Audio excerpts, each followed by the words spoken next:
यात्रियों का थोड़ा बहुत ठंडा भी शुरू हो गई बा, एकरा के जल्दी से मतलब 15-20 मिनट से ज्यादा हमरा और समय ना ले। हमरा भी अभी एजा से और 8-9 किलोमीटर और पैदल जाए के बाद। देखिए हम कोनो नेता ना है, एजा भाषण करे नहीं आई। हम नेता नहीं हैं, दल नहीं बनाए हैं, आपसे वोट भी नहीं मांग रहे हैं। अब जब ये तीनों काम नहीं करो, आधा आदमी ये सोचता कि भाई जब इनका वोट ले वही के नहीं खे, दल बनल ही नहीं खान, तो पैदल काहे चलता? पद यात्रा के उद्देश्य से का बा? काहे पैदल चलता? आपन घर दुआर परिवार सब ऐसो आराम छोड़ के गाँवे गाँव पैदल घूम रहल बानी। हमारा घर के भी आदमी कहता कि भाई कौन ही पगला गेल बड़ा, काहे ये सब ठान ले, पहले ही जिंदगी बढ़िया चलत रहे। हम बिहार के बहुत साधारण परिवार के लड़के, हमारे दादा मजदूर थे, बैलगाड़ी चलाते थे, बाबूजी सरकारी डॉक्टर थे।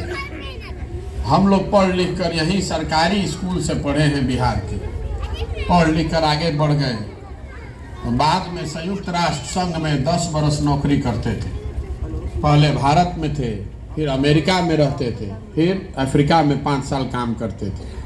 लेकिन जो ना परिचय से रहुआ में कुछ आदमी हमरा बारे में जानता हूँ, ये आदमी हूँ जो चुनाव जितावेलन, राजनीतिक रणनीतिकार, चुनाव प्रबंधक। वो काम 2011 से शुरू किए, या यूँ समझ लीजिए कि ऊपर वाले की लीला है, तो उसने वो काम, नियति ने वो काम 2011 से शुरू कराया। आदमी के हमने के कुछ पता थोड़े रहेला पहले से। हमारे पूरे परिवार में किसी को 7 पुश्त में राजनीति से कोई लेना देना नहीं है।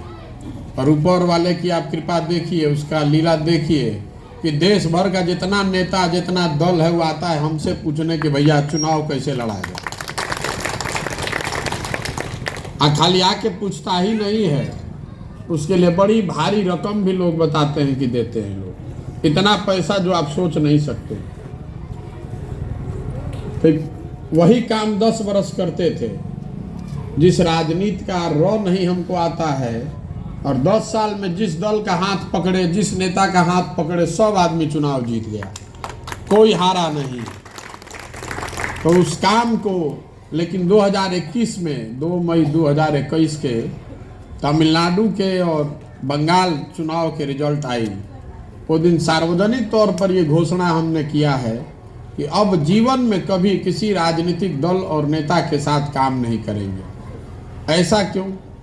वही काम करके इतना नाम कमाए हैं। बड़े बड़े नेता जिसको आप रैली में देखते हैं, टीवी में सुनते हैं, उसके साथ उठते बैठते हैं, प्राइवेट प्लेन से चलते हैं। तो सब छोड़ के लोग बताते हैं कि सलाह लेने के लिए, चुनाव में खाली सलाह लेने के लिए 2-4 लाख नहीं, 2-4 करोड़ नहीं, सैकड़ों करोड़ रुपया लोग देता है हमको। तो इतना पैसा, इतना नाम सब काहे छोड़ दिए?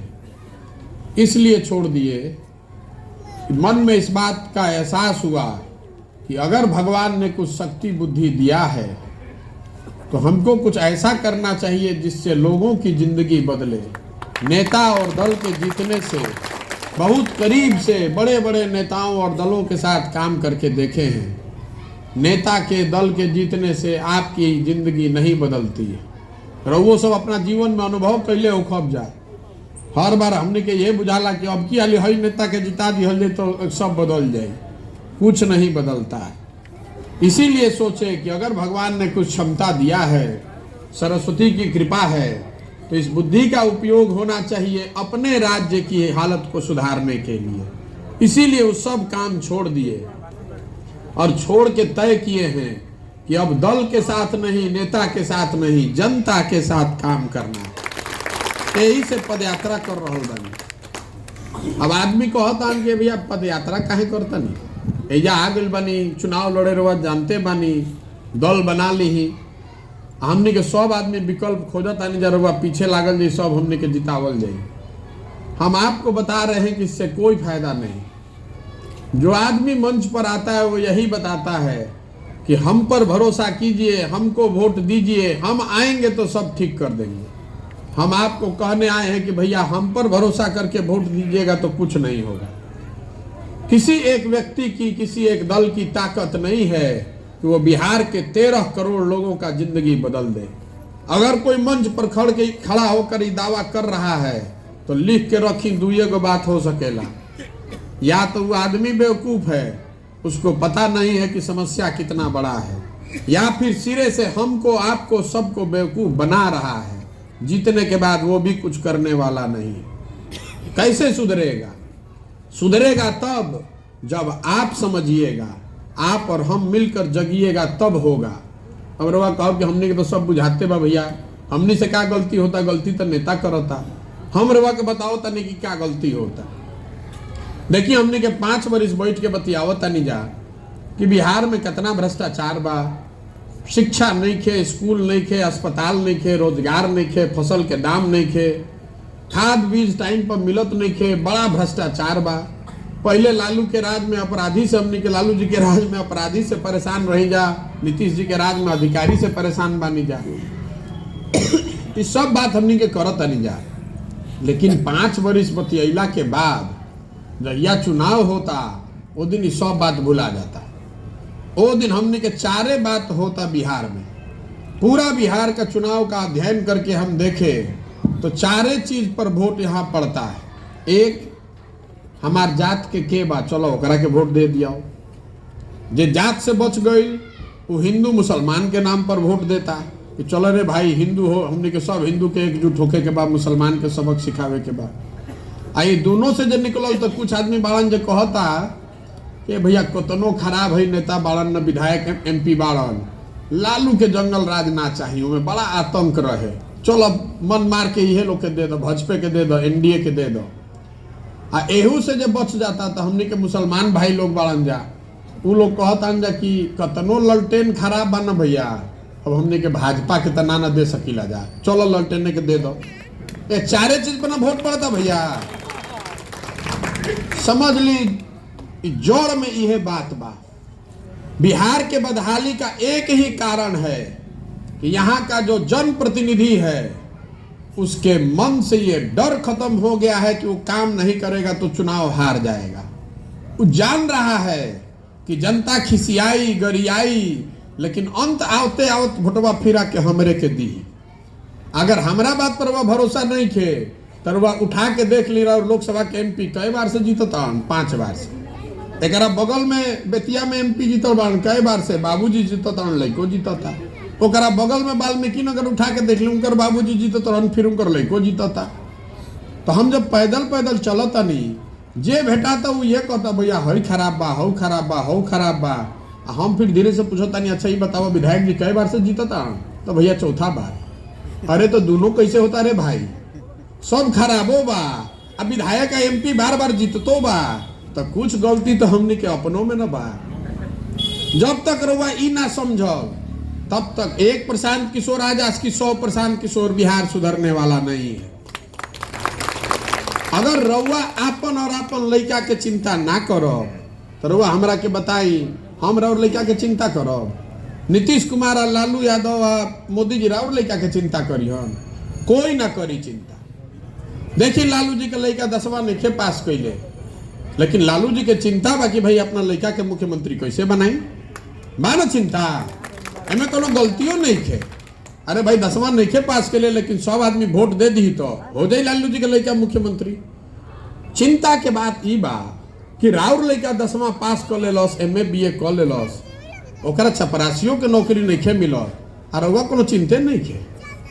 रउआ तो एमे लागल बानी कि हम अपना जात वाला के जिता दी, पाकिस्तान के सबक सिखा दी, पुलवामा के बदला ले ली, तो राउर लड़का के नौकरी नहीं हो तो रउआ चिंते नहीं थे। तो कैसे सुधरी रे भाई? देखिए हमने के इतना आदमी जा खड़ा बानी जा, बहुत आदमी हमने के मोदी जी के वोट दिले हो खब जा, दिले बनी जा मोदी जी के वोट दियाई बा ना। अरे दियाई बा तबे ना प्रधानमंत्री बाड़न।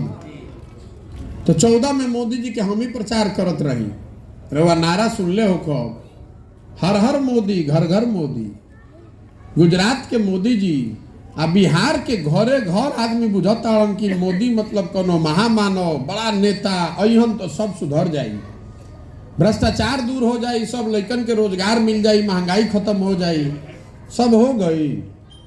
यही मोतिहारी में मोदी जी आईनी तो 14 में कहनी कि भैया चीनी मिल चालू हो जाई, तो ओकरे चीनी से चाय पियब तो वापस आई। अब कतना ओकरा बाद चुनाव हो गए, मोदी जी कई हाल आ गइलन, चीनी मिल चालू ना भई। मान ली कि मोदी जी चीनी मिल ना चालू कैलन, कोनो बात नहीं के भाई, कोनो दूसरे फैक्ट्री लगवा देते। काहे निकल लगवावत फैक्ट्री मोदी जी बिहार में? हम रुआ के बताओ तनी काहे निकल लगावत। देखिए गुजरात में एगो शहर बा सूरत, रुआ नाम सुन ले हो कब? गुजरात के एक शहर सूरत में 5 लाख बिहार का लड़का मजदूरी कर रहा है, रोजगार कर रहा है। समझी कि वो शहर में कितना फैक्ट्री होई कि 5 लाख तो बिहारे के आदमी जाके वजह नौकरी कर रहा बा। तो मोदी जी अगर सूरत में इतना फैक्ट्री लगवा सकता तो बिहारों में 2-4 गो लगवा देतन, चंपारणों में लग जाई, भोटवा तो हमनियों के देले बानी जा। तो मोदी जी काहे निकल लगवावत? मोदी जी ऐसे निकल लगवावत कि मोदियों जी के मालूम बा कि बिहार में एगो रोग चलल बा, मोतियाबिंद ना, मोतियाबिंद के नाम सुनले बानी? मोतियाबिंद एगो रोग होला आँख में, जरा मोतियाबिंद हो जाला ओकरा नजदीक के लौकेला, दूर के ना लौके। लेकिन जरा मोतियाबिंद हो गई ओकरा दूर के लौकी, नजदीक के ना लौकी। तो बिहार के आदमी के जरा मोतियाबिंद हो गई बा, ओकरा पाकिस्तान लौकता, चाइना लौकता, अमेरिका लौकता, मोदी जी के 56 इंच के सीनो लौकता। आपन लड़का के खैला बिना सीना सिकुड़ गई भाई, नहीं खेल लौकत। ई मोतियाबिंद है, ओकरा लौकत कि पाकिस्तान के सबक सिखा दिहल जाए, मुसलमान के भगा दिहल जाए। लेकिन ई नहीं खेल लौकत कि हमारा लड़का के पढ़ाई नहीं होत, रोजगार नहीं होत, या कोनो फैक्ट्री नहीं लागत। तो जब तक मोतियाबिंद के असर बा मोदी जी के मालूम बा, तो काहे के काम होको रे भैया? राउर लोकसभा में MP बाड़न, 5वां बार जीतल बाड़न, कृषि मंत्री रहन, आ किसान के हालत एजा से ज्यादा बदहाल कहीं नहीं खे ना। हम आज 54 दिन से पैदल चल रहल बानी, कोई वीर किसान ना मिलल जे के 277 में यूरिया खरीद ले बा। सभे 500 से 1200 रुपया तक लोग देले बाड़न जा, देले बानी जा ना। आ DAP या पोटास पर 500 से 800 ब्लैक लागता। आ 1200 2060 के धान रुआ बेचले हो 1400 में, 1450 में। तो राउर भाग ठीक बा। पश्चिम चंपारण में कोई वीर ना मिलल जो 1400 में धान बेचले होके, कोई 1250 में बेचले बा, कोई 1300 में बेचले बा। तो हम उन्हें से आवत नहीं थे, एगो किसान बेटैलन बुजुर्ग, पूछनी कि हे चाचा ही बताई कि चंपारण में इतना मिट्टी उपजाऊ बा, इंचे इंच पर खेती होता, किसान के हालत इतना खराब काहे बा? तो कहलन कि भैया रोवा बचवा बुझात नहीं खे, पहले जब किसान जे रहे खेती करत रहे 5 बरिस पेट उठमनी के काट के सतुआ खा के 2-4 कट्ठा जमीन खरीदत रही जा। अब जे किसानी करता, अगर घर में कोई नौकरी करे वाला नहीं खे, जे खेती करता वो 5 बरिस खेती करता तो 2-4 कट्ठा होकर जमीन बेचा जाता। बेटी के बियाह लाग गई, कोई घर में बीमार पड़ गई तो ओकर खेत बेचा जाई। तो रउआ हमरा के बताई कि अगर 277 के यूरिया रउआ खरीदब 800 में, पोटास और DAP खरीदत तनी 1500 के 1600 के 2000 में, आ 2000 के धान रुआ बेचत तनी 1200-1400 में, आ डीजल पर 9 रुपया लीटर पर ज्यादा देता नहीं रुआ यूपी के मुकाबला। तो राउर खेत बेचाई ना तो खेत खरीदाई, कैसे ना बेचाई भाई? अभी देख लिया, अभी हम 3 दिन से चलत नहीं, 4 दिन से रुआ जिला में।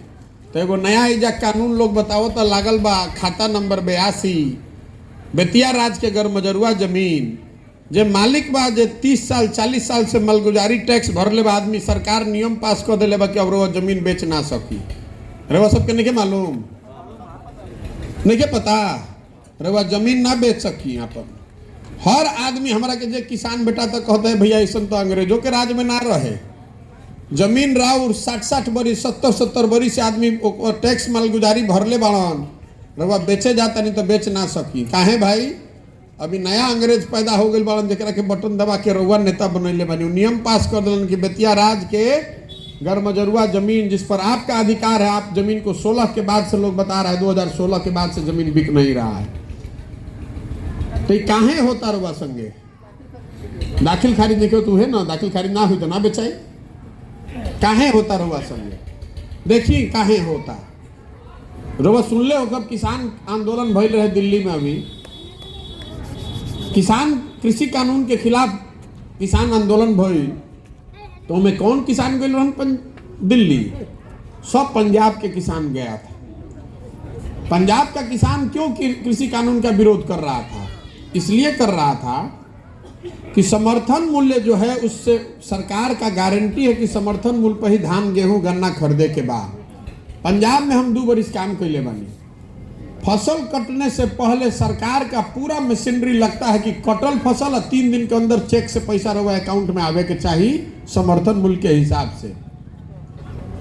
तो पूजा जब कृषि कानून आई, मंडी हटावे के बात भई, तो किसान रवा देखने कि 1 दिन ना 6 महीना ना 1.5 बरिस तक दिल्ली को घेरे रखा।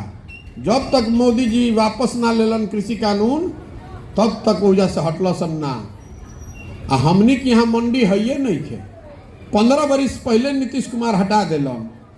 हमनी के दाल भात सब्जी चोखा खा के सुतल बानी जाए, तो कैसे सुधरी हमरा के बता दी रहा। एक अनुमान के हिसाब से अगर समर्थन मूल्य पर आपका धान और गेहूं खाली सरकार खरीद ले तो बिहार के किसानों को करीब करीब 25 से 30 हजार करोड़ रुपया हर साल अधिक मिलने लगेगा। और पैसा बिहार सरकार के नहीं देवे के, पैसा तो केंद्र कानून का अधिकार है कि समर्थन मूल्य तो बिहार सरकार नहीं ना जारी करता है। केंद्र के सरकार, दिल्ली के सरकार जारी करता है कि धान इतना पर खरीदाई, गेहूं इतना पर खरीदाई। लेकिन ये अधिकारी इतना मोटा चमड़ी के बारन कि एको छटाक खरीदत नहीं कर। जब रवा धान गेहूं खरीदाते नहीं के तो रवा जौन बनिया बेचौलिया बा ओकरा जौन भाव बा बेच देनी। ये हाल गन्ना के बा। यूपी से रवा 60 रुपया कम पर गन्ना बेच रहा बानी। हम इस बात रवा के काहे बताओ तानी? हमारा मोदी जी से नीतीश जी से मतलब नहीं थे। हमारा मतलब ई बा कि अगर रउआ ना जागब तो कोई एकरा के सुधार ना सके। 5 कट्ठा के जो खेती करता ओकरो 10-20 हजार के साल में नुकसान होता। रउआ 2000 रुपया खातिर नेता के पीछे पीछे घूमता नहीं, एप्लीकेशन लगावता नहीं। और राउर जो अपन अधिकार बा कि समर्थन मूल्य पर सरकार को धान गेहूं खरीदना ही है, रउआ पे एहसान नहीं के हो। 25,000 30,000 करोड़ रुपया किसान का नुकसान हो रहा है और कोई किसान संगठन पूरा बिहार में रउआ सुन ले बानी आज तक? हमने के जानत नहीं कि महेंद्र सिंह टिकैत किसान नेता रहन बिहार के, तो हम कोनो किसान नेता के नामे नहीं की जानत। सब किसान आदमी एजा आराम से बैठल बा। तो जब तक रउआ ना उठब, रउआ ना जागब तो प्रशांत किशोर क्या वैसे सुधरी? अपने अधिकार के लिए आपको जगना पड़ेगा, ना तो इसे सुधरे वाला नहीं खे। मोदी जी के वोट रउआ दे के देख लेनी ना सुधरल, लालू जी के नीतीश जी के दे के देख लेनी ना सुधरल, तो हमरा के रउआ वोट दे तो सुधर जाई? ना सुधरी। सुधरी तब जब जनता जागी और रउआ मिल के प्रयास करब तब होई। तो आदमी कहता नहीं कैसे होई?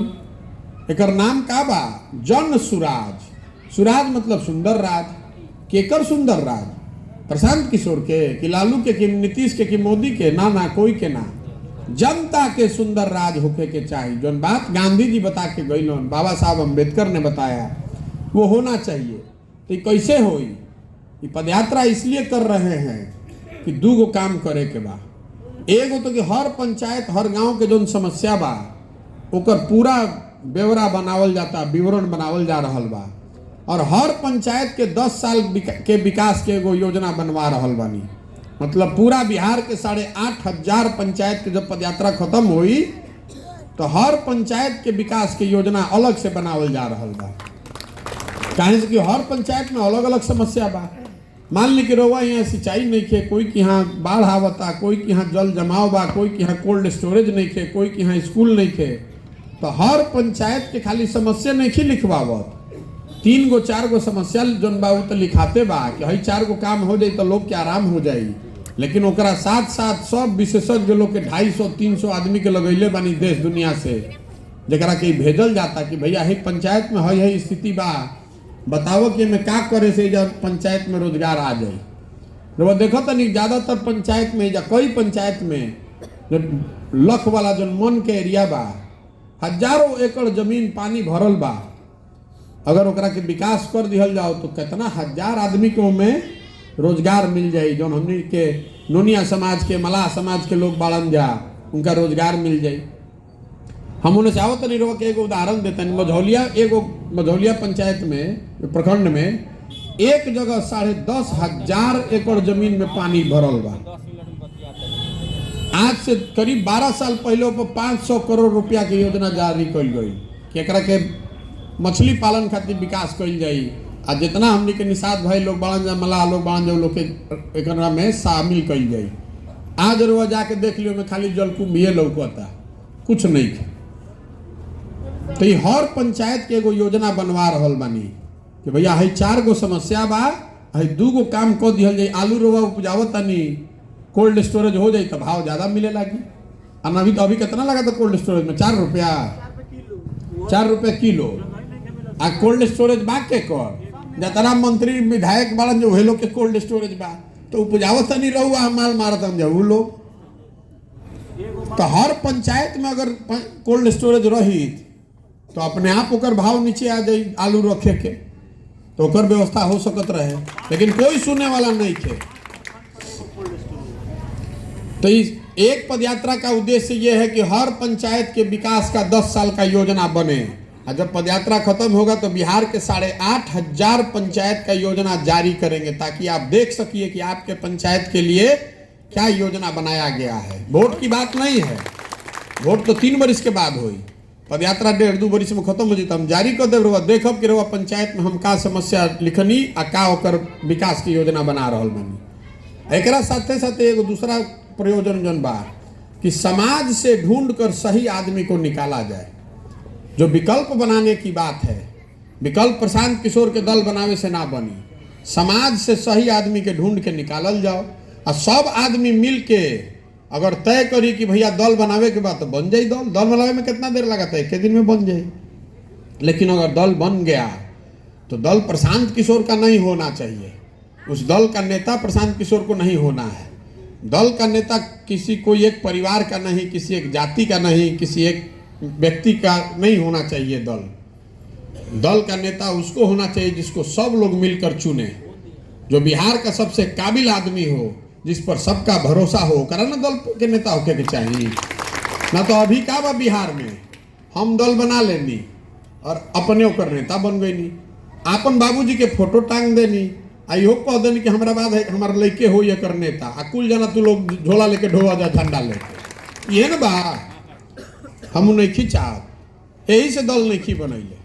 हम पीछे झंडा लेके चले वाला के नहीं ढूंढत, हम ढूंढत यानी ऐसा आदमी के समाज से जरा में काबिलियत बा, हुनर बा, जज्बा बा, साथ में चले के कि भैया साथ में चल के एकरा के बनावल जाओ। प्रशांत किशोर इस दल का नेता नहीं है।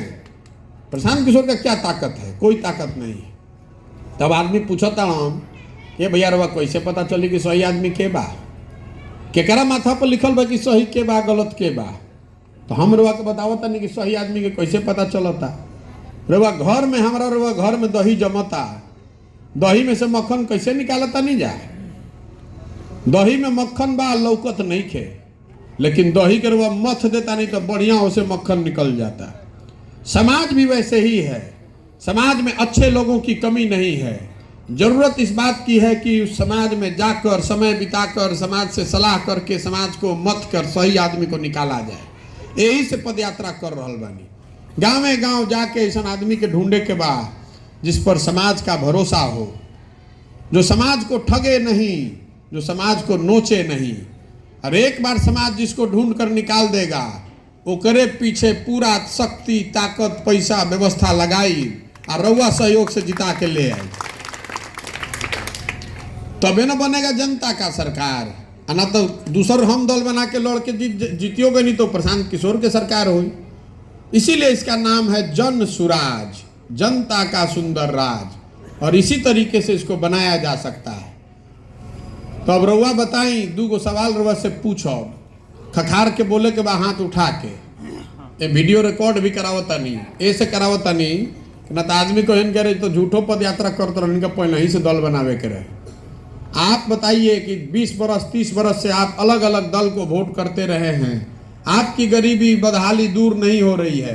तो अब समय है कि जनता मिलकर नया विकल्प बनाने का प्रयास करे। जनता को मिलकर विकल्प बनाने का प्रयास करना चाहिए कि नहीं करना चाहिए? सबके बोले के बाद, जरा ना बोले के बाद ना बोले के बाद। जनता को मिलकर, बिहार में मिलकर एक नया विकल्प बनाने का प्रयास करना चाहिए कि नहीं करना चाहिए? करे के चाहिए। तब आदमी कहता कि भैया बड़ा कठिन काम ले बनी, ये होई कैसे? 4000 किलोमीटर रुआ पैदल चलब, 2 बरिस वही में लाग जाई। पहले से इतना जाति के समीकरण बा, बड़का बड़का नेता पार्टी बा, कैसे जीतल जाई? हम आपको बता रहे हैं कैसे बनाया और जीता जाएगा। जो हमको थोड़ा बहुत भी जानता है उसको मालूम है कि प्रशांत किशोर के और कुछ आवे चाहे ना, चुनाव लड़ाने आता है। एक बार समाज से सही आदमी ढूंढ कर निकाल लिए तो जिस आदमी को भी आप चुन कर निकालिएगा उसको, उसका हाथ पकड़कर इतना मजबूती से लड़ाएंगे कि सामने वाले का दांत खट्टा हो जाएगा। जन बल के आगे कोई बल नहीं है। एक बार जनता जाग गई तो जितना है समीकरण अमीकरण बना के घूम रहा बन जा, हेलीकॉप्टर पे एक दिन में धरती पर आ दी हम जा। अभी देखा था नहीं कि 52-54 दिन होता पैदल चलत। हम कोनो गांधी मैदान में रैली रहला ना कोई नहीं, 150 आदमी संगे चुपचाप पैदल पैदल गाँव गाँव जाता नहीं। एजा से लेके दिल्ली तक आदमी आकलन कर रहा बन के भाई आइल बालन जन सुराज वाला केकर वोट कटी हम। कुछ आदमी कहता महागठबंधन के ऐसे बड़ा नुकसान होई, कुछ आदमी कहता कि भाजपा के वोट काट दी हम आपको बता रहे हैं कि किसका वोट काटेंगे। एक बार आप जग गए, आपको आपके अधिकार का एहसास हो गया तो ना भाजपा के वोट काटल जाए ना महागठबंधन के काटल जाए। आपके सहयोग से दोनों को काट के साफ कर देंगे। कोई नहीं बचने वाला है जनता के सामने। 30-32 बरस से हम लोग का जो दुर्दशा किया है बिहार में, देखिए हमने के मोटरसाइकिल चलावता नहीं जाई जा। मोटरसाइकिल बनत कहाँ बा? मोटरसाइकिल बनता हरियाणा में, महाराष्ट्र में। रवा घर में टीवी देखता नहीं, टीवी कहाँ बनता? टीवी बनता नोएडा यूपी में। रवा घर में सीमेंट लगावता नहीं, स्टील लगावता नहीं, वो कहाँ बनता? वो बनता झारखंड में, मध्य प्रदेश में, उड़ीसा में। रवा गाड़ी चलावता नहीं, गाड़ी कहाँ बनता? वो बनता तमिलनाडु में। तो अरे भाई हमने के बिहार में क्या बनता? कुछो ना। हम बतावता नहीं क्या बनता। बिहार में बन रहा बा लो ग्रेड लेबर, हमनी के मजदूर बनावे के फैक्ट्री बानी जा आजकल। पूरा बिहार में एक चीज बन रहा बा, मजदूर। जरा देश भर में मजदूर के जरूरत होता, कोई के खेत नहीं कटत तो कहता जा 100 को बिहार से पकड़ के ले आवो। कोई के फैक्ट्री बंद हो गई तो कहता जा बिहार से पकड़ के ले आवो। कश्मीर में सरकार के रोड नहीं बनत, आतंकवादी के डर से कोई भेटात नहीं तो कहता जा बिहार से पकड़ के ले आवो। इतना गरीबी, इतना भूखमरी है कि लोग 12,000-15,000 के लिए अपना घर परिवार पंचायत गांव छोड़ के जाता हूं कश्मीर में। रोज 1-2 आदमी के गोली लाग जाता, दुर्घटना हो जाता। ये स्थिति है बिहार की। लोग लेकिन यहाँ के बेवकूफ नहीं हैं। आपको हमको पूरा देश में बता रहा है बिहारी मतलब बेवकूफ, बिहारी मतलब अनपढ़। हम आपको बता रहे हैं और आपको इस बात का गर्व भी होना चाहिए। बिहार के लोग बेवकूफ नहीं हैं, हम लोग अनपढ़ बेवकूफ लोग नहीं हैं। ये ज्ञान की भूमि रही है बिहार। इस मिट्टी का गौरव करना सीखिए। देवताओं को भी ज्ञान यहाँ आकर बिहार में मिला है। ये आज की व्यवस्था है जिसने आपको हमको बेवकूफ और अनपढ़ बना दिया है। एक बार जनता समझ गई, इस व्यवस्था को छोड़कर नया व्यवस्था बना लिया तो आप देखिएगा यहाँ लड़के खड़े हो जाएं तो पूरा भारत का राजनीति का निडिल घूम के बिहार की ओर हो जाएगा। बिना बिहार के लोगों के सहयोग के कोई दिल्ली में सरकार नहीं बन सकता है। मोदी जी हो कि नीतीश कुमार हो कि कांग्रेस हो। 40 MP का राज्य है हम लोग। हमने के दुर्दशा देखी। 26 MP का राज्य है गुजरात। गुजरात का लोग बन गया फैक्ट्री का मालिक। और 40 MP का राज्य बिहार, हमने के बन गए निज फैक्ट्री में मजदूर। और सब हमने के अपना के चला के बुझाता। ये बदलना चाहिए, बदले चाहिए ना, तो नहीं बदलना चाहिए। और इस मिट्टी का गौरव करना सीखिए। ये हम लोग के पूर्वजों की जमीन है, यहीं पर पैदा हुए हैं हम लोग। बिहारी मतलब बेवकूफ नहीं। और आपको करके दिखाएंगे इस बात को आपके सहयोग से। एक नारा लगाते हैं, उसको याद रखिए। मैं बोलूंगा जय बिहार, आपको बोलना है जय जय बिहार, जय बिहार।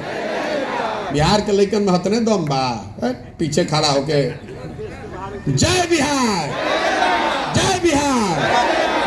ठीक बा, तो प्रयास होखो ना।